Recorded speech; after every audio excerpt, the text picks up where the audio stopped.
Hi, I am Anne and I'm the youngest of 4 siblings. 10 years ago, my dad passed away and we have been taking turns checking in on Mom at home. For a while, everything was okay.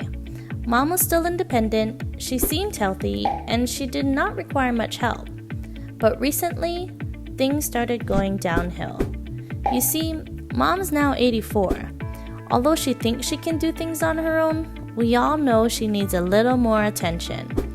Last week when I went to check in on her, she was sitting in my old bedroom and she seemed lost.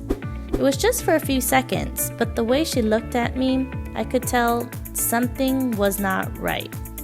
I'm talking to my siblings about the situation, but no one knows what to do. Is there a better place for Mom to live? Where can she go? Would she feel comfortable? How do we do this? How do we help her? My brothers Grant and George feel that Mom should move to a retirement community. Lucy, my sister, lives in San Jose. She doesn't come home much and thinks we should keep Mom where she is and just bring care in.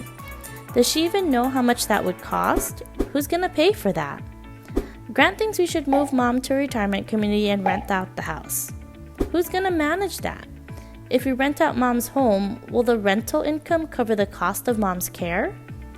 George feels that Mom would like the retirement community and that we should sell the house and the money from the sale could pay for Mom's long-term care needs.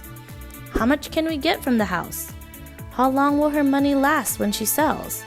And what about capital gains taxes after she no longer claims her home as a primary residence?